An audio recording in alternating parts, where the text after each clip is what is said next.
नमस्कार। आमर आलोचना चली राधानाथ रायंकर चिलिका एवं से क्रम आजिर प्रश्न जदि हुए जे राधानाथ एकाधार जड़े कवि संस्कृतज्ञ पंडित पौराणिक ऐतिहासिक दार्शनिक और देश प्रेमिक थिले एवं चिलिका पाठरू बा चिलिका खंडकाव्यर आधार एही उक्तिर सत्यता प्रतिपादन कर ताहले आमको ए फॉर्मेट रे मध्य लेखा जाई पारिबो। जथा प्रथम रे इंट्रोडक्शन बा उपक्रम, 2 रे कवित्व, 3 रे पांडित्य, 4 रे पौराणिकता, 5 रे ऐतिहासिकता, 6 रे दार्शनिकता, 7 रे देश प्रेमिकता एवं 8 रे कनक्लूजन बा उपसंहार। तेणु फॉर्मेटटा थरे रेडी हो गले जे को परिच्छेद शीर्षक रे कौन कौन मते लिखिबार अछि जणे आराम रे लिखि दे पारिबो। तेणु बिंदु गुड़िक ठीक भाव रे पॉइंट गुड़िक ठीक भाव रे मने रखिबा जरूरी।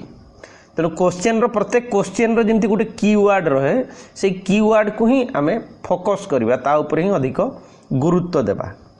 तेणु एठी एई क्वेश्चन रो कीवर्ड जदि कहा जिवो जे कवित्व, पांडित्य, पौराणिकता, ऐतिहासिकता, दार्शनिकता और देश प्रेमिकता चिलिका काव्य रे बा खंड काव्य रे केमती अछि। तेणु उत्तर लिखले एई परि लेखा जाई पारे। आधुनिक ओडिया साहित्य रे कविवर राधानाथ अखंड और असपत्न प्रतिष्ठा लाभ करिसंती। केवल प्राचीन ओडिया साहित्य नुहे, संस्कृत और इंग्राजी तथा हिंदी और बंग साहित्य मध्य तांकु विशेष भावरे प्रभावित करिथिला। राधानाथ जे केड़े उच्च दरर कवि ताहा तांकर ग्रंथावलीर पाठक माने जानती। समालोचकर सूक्ष्म दृष्टि रे से जेपरी जड़े असाधारण कवि सही परी जड़े असामान्य पंडित और देशप्रेमी थिले।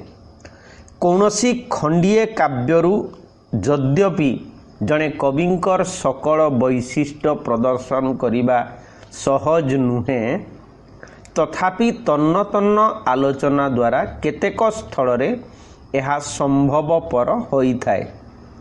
राधानाथंकर बहु काव्य कविता मध्यरु केवल चिलिकार पुंखानुपुंख विचार कले अनेक परिमाण रे उपलब्ध करी हेबो जे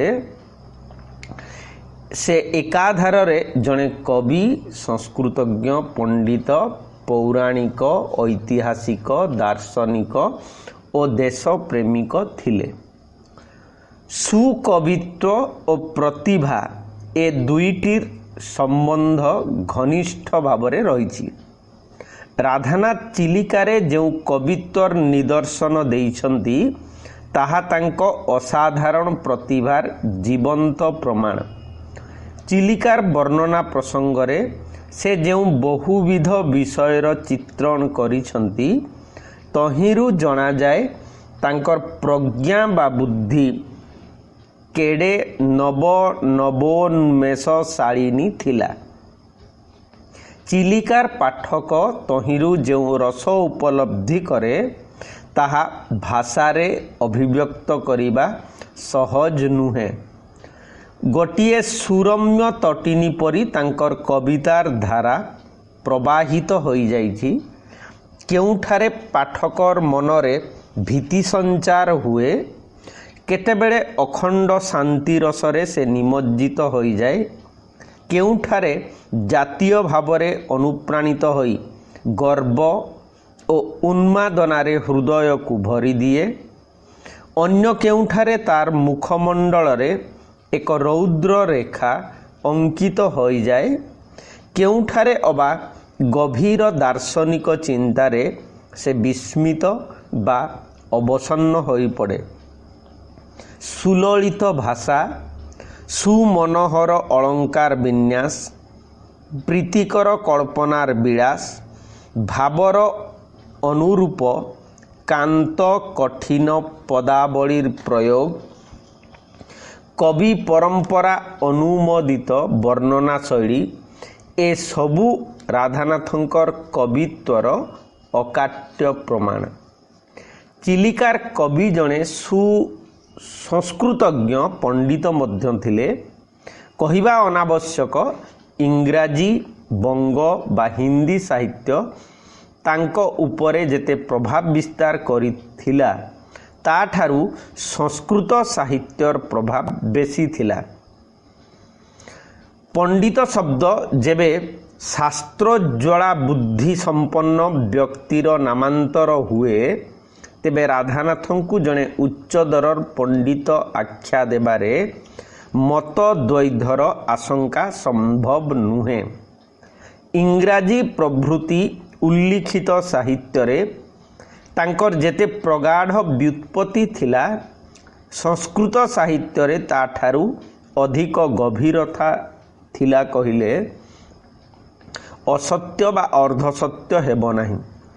କାଳିଦାସଙ୍କର ରଘୁବଂଶ, କୁମାର ସମ୍ଭବମ୍, ମେଘଦୂତ, ଶକୁନ୍ତଳା ତଥା ମାଘ, ଭାରବୀ ଓ ନୈଷଧ ପ୍ରଭୃତି କାବ୍ୟ ତାଙ୍କର ବିହାର ଭୂମି ଥିଲା। ଶାରଦ ଛାୟାପଥ, ହିମାଳୟ ଓ ଗଙ୍ଗା ନଦୀ, କମଳିନୀ ହରିତ ସରସୀ, ଅୟଶ୍ଚକ୍ର ପ୍ରଭା ନୀଳାର୍ଣ୍ଣବ, ଶରତର ସହଚର ବିଭିନ୍ନ ପ୍ରାକୃତିକ ବସ୍ତୁ, ବଟବୃକ୍ଷର ପତ୍ର ଓ ଫଳ, ସୁନ୍ଦରପଣର ସ୍ୱରୂପ,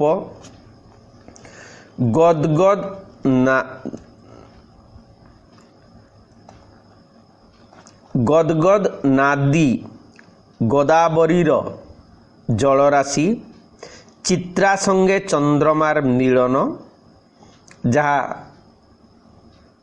ଆମର ପଦ୍ମାବତୀ ଏବଂ ପୁରୁଷୋତ୍ତମ ଦେବଙ୍କର ମିଳନ ପ୍ରସଙ୍ଗରେ ଯେଉଁ ଦିଆହେଇଛି, ସୂର୍ଯ୍ୟକାନ୍ତ ମଣିର ତେଜୋଦ୍ଗୀରଣ ଇତ୍ୟାଦି ବର୍ଣ୍ଣନା ସ୍ଥଳରେ କବିବର ସଂସ୍କୃତ ସାହିତ୍ୟଠାରେ ଯେ କେତେଦୂର ଋଣୀ ତାହା ସାହିତ୍ୟିକମାନେ ଜାଣନ୍ତି।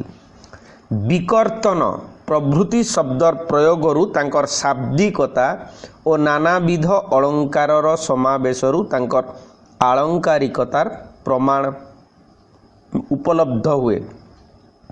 ସୁମଧୁର ଦ୍ୱୈତ ଭାବର ଦ୍ୟୋତକରୁ ଜଣାଯାଏ ଭାରତୀୟ ସାମ୍ପ୍ରଦାୟିକ ଦର୍ଶନରେ ମଧ୍ୟ ତାଙ୍କର ପାଣ୍ଡିତ୍ୟ ଥିଲା। ଆହୁରି ମଧ୍ୟ ନିମ୍ନରେ ଆଲୋଚିତ ହୋଇଥିବା ବହୁ ଦୃଷ୍ଟାନ୍ତରୁ ସ୍ପଷ୍ଟ ପ୍ରତିପନ୍ନ ହେବ ସେ କିପରି ପୁରାଣ ଚର୍ଚ୍ଚାରେ ମଧ୍ୟ ଥିଲେ ନିପୁଣ। ଚିଲିକା ରାଧାନାଥଙ୍କର ପୌରାଣିକତାର ଏକ ପ୍ରଧାନ ନିଦର୍ଶନ। ବିଶଦ ଭାବେ ଆଲୋଚନା କଲେ କେବଳ ଏହି ଗୋଟିକ ସମସ୍ୟା ଏକ ଗ୍ରନ୍ଥ ଆକାର ଧାରଣ କରିବ। ତେଣୁ ଦୃଷ୍ଟାନ୍ତ ସ୍ୱରୂପ 2-4 ଗୋଟି କଥାର ଅବତାରଣା ସଙ୍ଗତ ହେବ। ଇନ୍ଦ୍ରଙ୍କ ଭୟରେ ପର୍ବତମାନଙ୍କର ସମୁଦ୍ର ଆଶ୍ରୟ, ସମୁଦ୍ର ନୀଳ ନୀର ଉତ୍ଥିତ ଐରାବତ, ମହୋଜ୍ଜଳ କୁମ୍ଭ ସମୁଦ୍ଭବ ଜ୍ୟୋତି, ମୟ ବିରଚିତ ବୈରୋଚନୀଙ୍କର ଯାନ, ଅର୍ଦ୍ଧାଙ୍ଗ ଈଶ୍ୱର ଅର୍ଦ୍ଧାଙ୍ଗ ପାର୍ବତୀରୁ ସୂଚିତ ଅର୍ଦ୍ଧନାରୀ ସ୍ୱରୂପ, ସର୍ପ ଚିତ୍ରିତ ଚନ୍ଦ୍ରଚୂଡ଼ ତନୁ, ଗିରୀନ୍ଦ୍ର କଳ୍ପିତ ଖର୍ବ ଗୋବର୍ଦ୍ଧନ ଏସବୁ ତାଙ୍କର ନାନା ପୁରାଣ ପାଠର ପ୍ରମାଣ। ଏହି ପୌରାଣିକ କଥାବସ୍ତୁ ଦ୍ୱାରା ଚିଲିକାର କଳେବର ଯେପରି ବିମଣ୍ଡିତ ହୋଇପାରିଛି, ଚିଲିକାର ସମ୍ୟକ୍ ଉପଭୋଗ ଲାଗି ପାଠକ ପକ୍ଷରେ ପୁରାଣ ଜ୍ଞାନର ଆବଶ୍ୟକତା ସେହିପରି ଅପରିହାର୍ଯ୍ୟ ହୋଇ ପଡ଼ିଛି। ଚିଲିକା ପାଠ କଲେ ରାଧାନାଥଙ୍କର ଐତିହାସିକତାର ପ୍ରମାଣ ମିଳେ।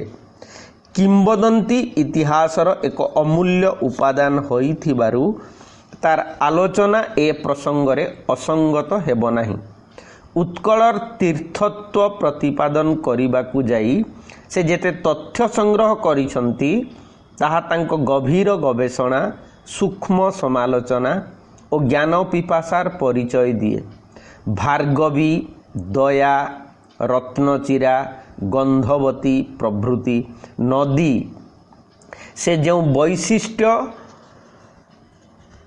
ପ୍ରଦର୍ଶନ କରିଛନ୍ତି ତାହା ଗୌରବମୟ ଅତୀତ ଉତ୍କଳ ଇତିହାସର ମଥାମଣି ସ୍ୱରୂପ। ପୁଣି ପୁରୁଷୋତ୍ତମ ଦେବଙ୍କର ବିଜୟ ପ୍ରତ୍ୟାବର୍ତ୍ତନ ଓ ରକ୍ତବାହୁର ଅକାଳ ନିଧନ ଏ ଦୁଇଟି ଓଡ଼ିଆ ଜାତିର ଚିରସ୍ମରଣୀୟ ବହୁ ଘଟଣା ମଧ୍ୟରୁ ଅନ୍ୟତମ। ଓଡ଼ିଆ ସାହିତ୍ୟର ଇତିହାସ ମଧ୍ୟ ସେ ସମାଲୋଚକର ସୂକ୍ଷ୍ମ ଦୃଷ୍ଟିକୋଣରୁ ଆଲୋଚନା କରିଥିଲେ। ଓଡ଼ିଶାରେ ବହୁ ବିଶିଷ୍ଟ କବି ଜନ୍ମଗ୍ରହଣ କରି ପ୍ରାଚୀନ ଓଡ଼ିଆ ସାହିତ୍ୟର ପୁଷ୍ଟି ସାଧନ କରିଯାଇଛନ୍ତି। ତଥାପି ରାଧାନାଥ ଯଥାକ୍ରମେ ଓଡ଼ିଆ ଗୀତିକାବ୍ୟ ଓ କାବ୍ୟ ସାହିତ୍ୟର ପ୍ରଧାନ ପ୍ରତିଷ୍ଠାତା ରୂପେ, କବିସୂର୍ଯ୍ୟ ବଳଦେବ ରଥ ତଥା ଉପେନ୍ଦ୍ର ଭଞ୍ଜଙ୍କର ନାମ ଉଲ୍ଲେଖ କରି ସ୍ୱୀୟ ବିଶ୍ଳେଷଣ ପଟୁତାର ସୂଚନା ଦେଇଛନ୍ତି। ସଂକ୍ଷେପରେ କହିବାକୁ ଗଲେ ରାଧାନାଥ ଓଡ଼ିଶା ଇତିହାସ ଓ ଓଡ଼ିଆ ଜାତିର ଇତିହାସ ଗଠନ ଦିଗରେ ବେଶ ପରିଚିତ ଥିଲେ। ଓଡ଼ିଆ ଜାତିର ଇତିହାସ ଗଠନ ଦିଗରେ ତାଙ୍କର ଚେଷ୍ଟା ପ୍ରଶଂସନୀୟ ବା ମହୀୟସୀ। ରାଧାନାଥ ଥିଲେ ଜଣେ ଦାର୍ଶନିକ ମଧ୍ୟ, ସୁମଧୁର ଦ୍ୱୈତ ଭାବର ଦ୍ୟୋତକ।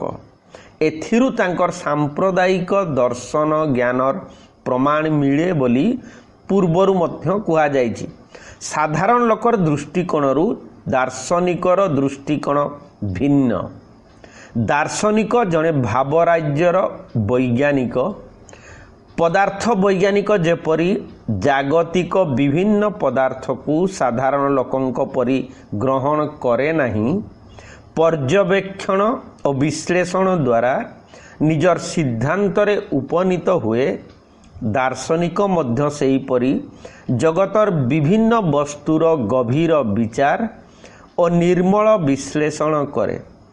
ଚିଲିକାରୁ ବିଦାୟ ନେବା ବେଳେ କବିବର ରାଧାନାଥ ବାସ୍ତବ ଜଗତ ସମ୍ପର୍କରେ ଯେଉଁ ସମୁଚ୍ଚ ଚିନ୍ତାଧାରା ଲିପିବଦ୍ଧ କରି ଯାଇଛନ୍ତି ତାହା ପ୍ରତ୍ୟେକ ଭାବୁକ ପକ୍ଷରେ ପ୍ରଣିଧାନର ବିଷୟ।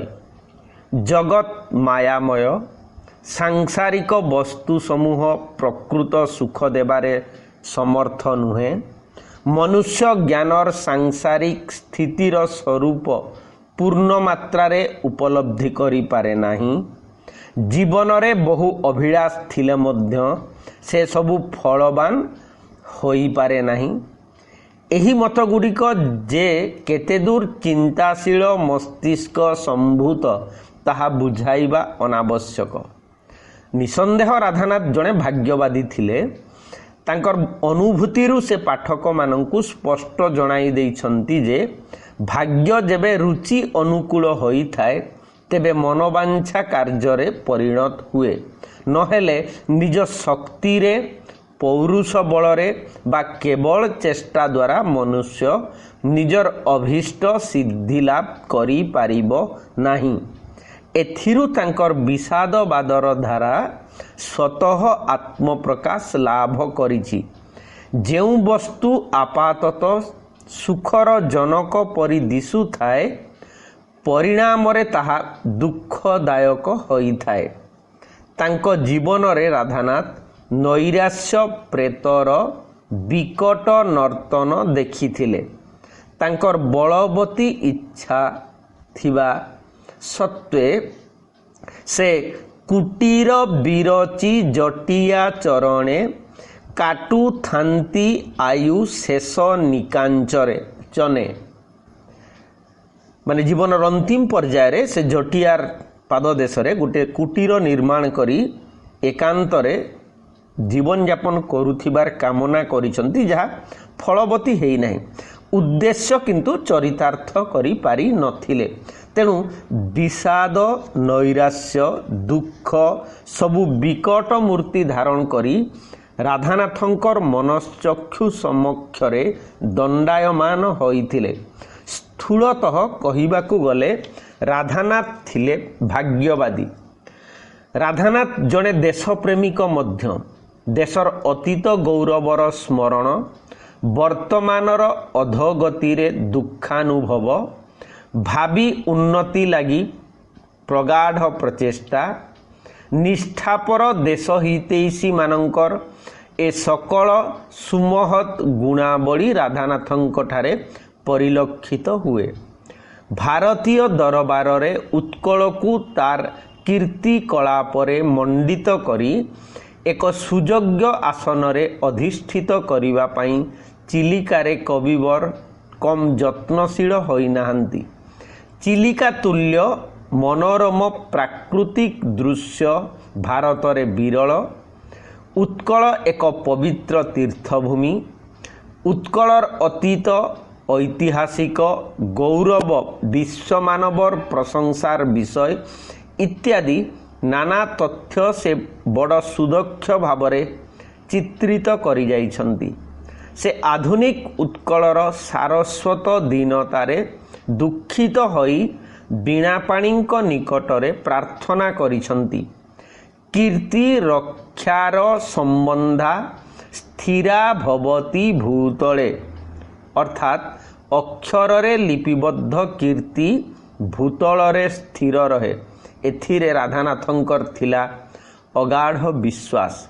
सेही कारणरू सरस्वतींकर प्रसाद भिक्षा करी बा करुणा भिक्षा करी उत्कलर सर्वविध उन्नतिर परिकल्पना से करिछन्ति। शेषरे सरस्वती प्रसन्ना हेले बुध कवि और ज्ञानींकर चिलिका हेब विहार स्थली ए आशा पोषण करी कविवर लेखनी चालनारू विरत होइछन्ति। तेणु एई प्रसंग रे आमे देखिले जे लेखक बा कविंकर चिलिका काव्य रे एकाधार रे तांकर से जो संस्कृत पांडित्य पौराणिकता ऐतिहासिकता दार्शनिकता और देश प्रेमर केमिति प्रभाव बा उपादान से काव्य मध्यरे रहिछि। सेही परि आउ गोटे क्वेश्चन मध्य एही परि हेई पारिबो जदि क्वेश्चन हुए जे कविंकर जीवनी काव्य रे प्रतिफलित होई थाए। एहा जेबे सत्य हुए राधानाथंकर जीवनी को पुष्ट करिबाकू हेले चिलिकार आधार रे एहा प्रमाणित कर बा याकू क्वेश्चन को आहुरी सरल करा जाई परिबो जे कविंकर जीवन दर्शन बा कविंकर निज जीवनर अनुभूति चिलिका काव्य रे किपरि प्रतिफलित आलोचना कर। तेणु यार फॉर्मेट मध्य यही परि भाव रे हम करि परिबा। प्रथम रे इंट्रोडक्शन साधारण भाव रे तापरे देश भ्रमण भूयोदर्शिता स्वदेश प्रीति प्रकृति प्रेम संगीत प्रीति शारीरिक और मानसिक अवस्था बहु काव्य रचना राज संपर्क और उपसंहार यही होची जदि कुहा जीवो राधानाथंकर पूरा जीवनी जेमिति ए काव्य रे छाई भलिया संपूर्ण भावरे आच्छन्न करी रखिछि। कविंक रचना रे परिपार्श्वर प्रभाव जेते बेसी निज जीवनर अनुभूतिर प्रभाव ताठारु कम नुहे। यह प्रत्येक स्थल रे सत्य रूपे हुए तो प्रमाण करा जाई पारिबो नहीं। जेबे रचना द्वारा कविंकर बहु ग्रंथ मध्यरु कौनसी एक निर्दिष्ट काव्य बा कविता बुझा जाए, किंतु स्थल विशेष रे खंडिए खंडिए काव्यरु कविंकर जीवनी संबंध रे जे नाना तथ्य उपलब्धि होई पारे एथिरे मतद्वैध हेला परी प्रतीत हेबो नाही। चिलिका कविवर राधानाथंकर बहु रचना मध्यरे एक विशिष्ट स्थान अधिकार करिछि। साधारण पाठक हुए तो चिलिका पाठ कला बेले गोटे बा दुईटी स्थल रे कविंकर भग्न स्वास्थ्य बा नाना देश भ्रमणर संकीर्ण बेष्टनी मध्यरे चिलिकारु संगृहीतव्य राधानाथंकर जीवनी संपर्कीय तथ्य गुडी को सीमाबद्ध करि पारे, किंतु समालोचकर सूक्ष्म विश्लेषण प्रक्रिया अवलंबन कले एतद् व्यतीत अनेक तथ्य कविवरଙ୍କ संपर्क जानिबारे पाठक समर्थ हुए। राधानाथ जीवनी जेबे केवल तांको ग्रंथावलीर पर्यालोचना द्वारा लिखिबार चेष्टा करा जाए तेबे तार पुष्टि लगी चिलिकार दान कदापि कम विवेचित हेब नाही। चिलिका काव्य खंडिए साधारण भाव में आलोचना कले देखा जाए कविवर भारतर बहु प्रदेश परिभ्रमण करथिले। से स्वयं लिखिछंती बहुदिन भ्रमी भ्रमी अविरते देखिलई नाना स्थान भू भारते कि उत्तराखंड कि दक्षिणा पथ। माने चिलिकार तुलनात्मक उत्कर्ष प्रतिपादन करने को जाई कविवर हिमालय, राजस्थान, विंध्याद्री कांतार और पश्चिम सागर जो जीवंत वर्णना करिसंती तहिरु जना जाए जे से सही दृश्य गुड़ी को दुई नयन रे देखिथिले। उल्लिखित दृश्यावलीर चित्रण रे तांकर गभीर अनुभूति प्रतिबिंबित। एपरिकी निविष्ट चित्तरे पाठ कले पाठकर मनोनयन बा मनश्चक्षु समक्षरे से दृश्य गुड़िक जीवंत आकार धारण करी दंडायमान हुवंती। चिलिकार तीरे जलचर प्राणी मानकर क्रीड़ा कौतुक, चिलिकारे सूर्यास्त और चंद्रोदय, रक्तबाहुर विजय प्रत्यावर्तन बेले चिलिकार रुद्रमूर्ति ए समस्त वर्णनारू अनुमित हुए। राधानाथ चिलिकार सौंदर्य भिन्न भिन्न भावरे भिन्न भिन्न अवस्था और ऋतुरे उपभोग करथिले। आहुरी मध्य उत्कलर तीर्थत्व प्रतिपादन करने को जाई से जो किंबदंती मूलक विषय वस्तु उपस्थापन करिसंती तहिरु मध्य तांकर सही अंचल सहित घनिष्ठ संपर्क थिबा सूचित हुए। पदे कथारे कहिबाकु गले उत्कलर तथा भारतर नाना अंचल चिलिकार कवि राधानाथ राय परिभ्रमण करथिले। द्वितीय राधानाथंकर ज्ञान पिपासा तथा बहुशास्त्र दर्शितार ज्वलंत प्रमाण मिले चिलिकारु। चिलिकार क्षुद्र कलेबर मध्यरे तांकर पांडित्य, दार्शनिकता, ऐतिहासिकता, पौराणिकता तथा सत् साहित्यिकता आत्मप्रकाश करिछि। तांकर शब्द विन्यास शैली जना जाए जे से बहु संस्कृत काव्य परिशीलन करथिले। केवल पढ़ी नथिले, अधीत अंश गुड़िक पूरापूरी आयत्त करि पारिथिले। इंग्राजी तथा संस्कृत कवि मानकर भावधारा रे प्रवाहित हेले मध्य से निजर व्यक्तित्व अखंड भावरे रक्षा करिसंती। से जे जड़े उच्च श्रेणी भावुक यह चिलिकार प्रत्येक पद साक्ष्य दिए। प्रतिभा तांकर असाधारण थिला। रसपुष्टिर अनुरूप सुसंगत कल्पना और सुचिंतित शब्द विन्यासरू तांकर अलंकार शास्त्र रे विद्वत्ता थिबा प्रमाणित हुए। जीवनर लक्ष्य दृष्टि आलोचना कले राधानाथ जड़े आदर्श देशप्रेमिक थिबा जना जाए। उत्कलर समस्त विभव सत्वे ख्याति ग्रंथे तार नाम पड़ी नथिबारु से गभीर दुख अनुभव करिसंती। उत्कलर नद नदी, सरित सागर, वन पर्वत, तरुलता, फूल फल ए सबु तांको रंजन तुलिकार अपूर्व स्पर्शरे नवीन रूप लाभ करिसंती। ओडिशार अतीत गौरव मने पकाई से आधुनिक उत्कलीय मानंकु लुप्त अतीतर पुनरुद्धार करिबा पई सते जेपरि उद्बोधन देइछंती। शेषरे बीणापाणीक निकटरे जो विनीत भावरे निवेदन करिसंती जातीय ख्याति और उत्कर्षर अभिवृद्धि दिगरे तांकर मतवाद और जीवनधारार प्रकृत स्वरूप पूर्ण प्रकटित होइछि। प्रकृतिर उपासना और सौंदर्य भोग राधानाथंक जीवनर एक प्रधान विशेषत्व। प्रकृति राज्य रे राधानाथंकर मन सबुबेले विचरण करुथिला। कर्मक्रांत मानसर नीरस और शुष्क हृदय रे प्रकृतिर प्राण संचारिणी शक्ति जे महीयसी एहा से सम्यक उपलब्धि करिथिले। भारतर यद्यपि नाना प्राकृतिक दृश्य से देखिथिले तथापि शुद्धानंदमय चिलिका प्रति तांकर आकर्षण बेसी थिला।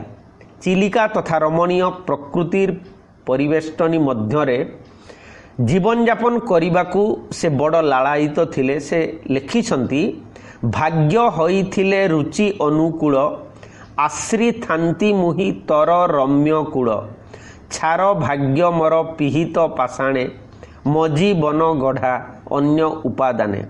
एथिरु प्रकृति प्रेमर आउ विशेष दृष्टांतर कौन उपस्थापन करा जाई पारिबो। राधानाथ केवल पंडित कवि बा देशप्रेमी कवि नथिले, संगीत रसिकता मध्य तांकर यथेष्ट थिला। चिलिकार नीलबक्ष किपरि संगीत मुखर ताहा से बेस लक्ष्य करिसंती और कवि सूर्यंक संगीतर भूयसी प्रशंसा करिसंती। तांको जीवन रे से बहु दुख कष्ट भोग करिथिले, ताहा अनुमानर विषय नुहे, ताहा होची वास्तविक सत्य। कविवर बड़ चमत्कार भावरे चिलिकार वर्णना प्रसंग रे से निज जीवन एक चित्र देई असाधारण शक्तिमत्तार परिचय दान करिसंती। जोठी से कहउछंती पट शिष्य मुहि दुख गुरुंकर। एही वाक्यरू अनुभूत नानाविध पीडार प्रमाण मिले। पुणी तांकर विषादरू जना जाए से निजर बहु अभिलाष कार्य परिणत करि पारि नथिले। पौरुषर प्रयोगरे कार्यसिद्धि नहेबारु से भाग्यवादर आश्रय नेइथिले। तांकर दृष्टि साधारण लोकंक दृष्टि थारु संपूर्ण भिन्न। से लिखिछंती दुख दत्त ज्ञान चक्षुरे जगत देखी बारे मुहि अभ्यस्त सतत। सांसारिक वस्तु जे विशुद्ध सुख देबारे अक्षम बा असमर्थ एक कथा से वज्र निर्घोषरे प्रचार करि जाइछंती। स्थूल रे कहिबाकू गले राधानाथ बहु जंत्रणा भोग करिथिले और जड़े भाग्यवादी तथा विषादवादी दार्शनिकर दृष्टि रे जागतिक वस्तु समूहर मूल्य निर्धारण करिथिले।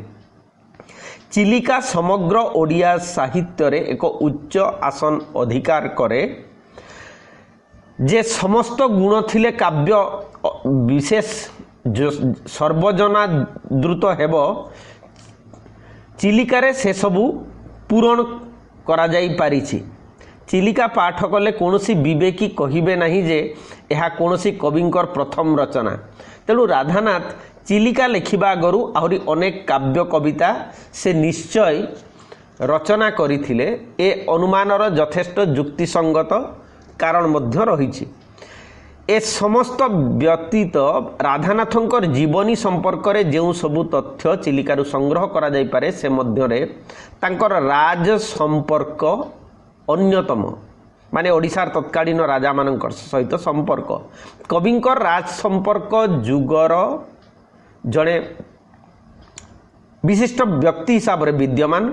राधानाथंक परि शक्तिशाली कवि को बामंडा वर्तमान देवगढ़ और मयूरभंज रे जे विपुल अभ्यर्थना मिली थिबो तांको वर्णनारू एहा अनुमान कले बोध हुए अयथार्थ हेबो नाही। आहुरी मध्य उल्लिखित दुई राज्यर अधीश्वर मानकर प्रगाढ़ उद्यम सेतेबेले ओडिया साहित्य को पुष्ट करिबारे केते दूर सहाय होइथिला, उत्कलीय शिक्षित समाज रे ताहा सुविदित। तेणु राधानाथंकर राज संपर्क चिलिकारु स्पष्ट अनुमित हुए। शेषरे वक्तव्य एही जे जीवनर समस्त विभाग जीवनी विषयक ग्रंथ व्यतीत अन्यत्र फुटी उठिबा संभव नुहे। राधानाथंक जीवन रे जेउ केतोटी दिगर सूचना ए प्रबंध रे दिया जाइछि सेगुडी को विराट सत्य रूपे ग्रहण कले मध्य संगृहित तथ्य गुड़िक राधानाथंकर बहुमुखी जीवनर एक अति संकीर्ण अंशर चित्र बोली बुझीबाकू हेबो। तेणु दीटी प्रश्न संपर्क रे आज आम आलोचना कले। आसंता काली जो आलोचना हबो ताहा हबो राधानाथंकर चिलिका काव्यर अनुसरण रे अन्य प्रकृति एवं चिलिकार वैशिष्ट्य बा विशेषत्व काली आलोचना करिबा एवं कमेंट रे मु समस्त को कहिबी जे निसंदेह किछि किछि लेखिबे जद्वारा जदि तथापि किछि असुविधा होउची आमे से संपर्क रे मध्य क्लारिटी आउरी बेटर किछि करिबार प्रयास करिबा एवं परवर्ती समय रे आमे आउरी देखिबा जे चिलिकार गोटे क्रिटिकल एनालिसिस माने समीक्षात्मक विचार करिबा पुणी अन्यान्य प्रसंग मध्य आसीबो जहाँ तार विषय वस्तुर कल्पना शब्द संयोजना एवं जदि देखिबा तार कवि कल्पना रस प्रकृति चित्रण सबु संपर्क रे आलोचना करने सहित जो स्कॉटंकर लेडी ऑफ द लेक बा पाश्चात्य प्रभाव किपरि भाव रे पड़ी एवं किछि आख्यायिका जो अच्छी जेमिति इंद्र पर्वत मानक डेणा छेद करथिले ए सबु कहानी बाबद मध्य आमे पर्याय क्रम रे आलोचना करिबा तेणु कमेंट रे निसंदेह भाव रे लिखिबे। धन्यवाद।